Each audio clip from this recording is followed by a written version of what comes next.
Good morning, comic book fans. Welcome to the first entry in the official Ka-Pow Comics Best of 2025 Countdown. Yay! It's Everything Dead and Dying, which doesn't sound like a really happy story to start with, but honestly, I love it. It's one of those books that I've been very happy to be proved slightly wrong on, simply because I've read quite a lot of Tate Brombal, and I really do like his stuff, but I don't think he's ever absolutely, knocked it out of the park, blown me away. Oh my god, I can't wait for the next thing, with very few exceptions. This is one of those exceptions. This is, for me, I think, a career best for him. Genuinely love it. On top of that, got Jacob Phillips on the art, who is masterful at this. And again, this is a guy who there's not much he's done which I don't have as part of my personal collection, or that I'm just waiting for the collection to come out so I can get it as a full run rather than just individual issues. And in particular, he managed to do these really nice rural, pastoral kind of scenes really effectively, but with just such lovely organic colouring to it as well, which is the colours of different guys now, I can't remember top head, but it all comes together so beautifully. It looks organically done. It looks like whoever, like the people who've put the artwork together, really care about doing this correctly. There is so much loving attention to detail without ever feeling like it's overproduced. It still feels like it is a passion project more than anything else. And Tate Brombal has absolutely nailed possibly the most important thing for any good comic book in my mind, which is getting the characters done right. Because yes, a good story, a good arc, an idea of what the story is actually about rather than what you think it's about, because zombie books are very rarely about zombies. These are all like really important things, and I'll absolutely say he's nailed every single aspect of this. But the characters are the thing which keep me going through stories. They should be the thing which feed into stories in a way that keeps everything feeling alive and vital rather than just being a series of events that happen to people who happen to be there. It should matter. The events should matter to the people in it, and the characters should be part of the bigger world, not just part of the narrative, but part of the universe created on the page. All of these things are 100% absolutely true and done brilliantly. There is brutal violence, which is handled wonderfully for such a good-looking comic book. There are times when it is short, sharp, and shocking. There are times when it is drawn out, visceral, and disturbing.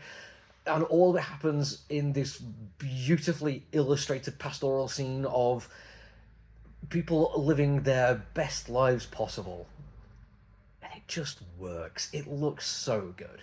But the thing that really makes it stand out is, as I've said, zombie stories really are very rarely just about zombies. They should, in fact, they should be about more than that.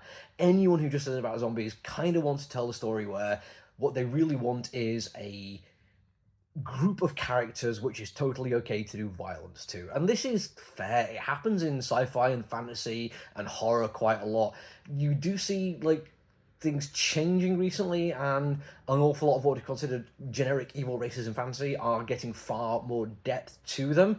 But zombies and robots, these are the kind of things where they have no humanity. They are a fantastic target if you want to have just a whole bunch of violence happen and don't have to question too much about where the violence is coming from and how justified it is.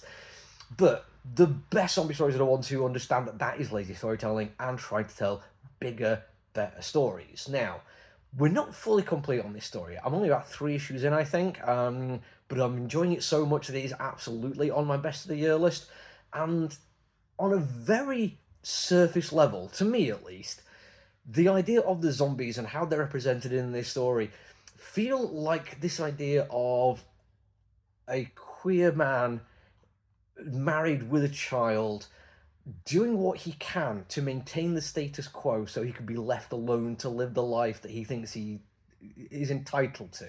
Now, I'm not the person who writes this comic book. That could be me reading something which isn't there. But Tate Brombal does write some really good queer stories. I don't know if he is. I've never thought to ask. It's none of my damn business. But he has a great voice for it and a very good, to my mind at least, as a cis straight guy, a very good understanding of how the world treats these people. And on top of all that, as I said at the beginning, the characters are what matters. And in this case, we get the flawed character. We don't get this perfect example. We don't get one of the good ones, the kind that are accepted by polite society. What we get is kind of a mess. But that's fine, because we're all, or we all should be, a bit of a mess. I mean, there's people who know me, who know some of the stuff I've done when I was a younger man, and still fairly recently, that I am trying to be a better person, but I make mistakes, I slip up, I don't do things with intent to harm, but it doesn't forgive them.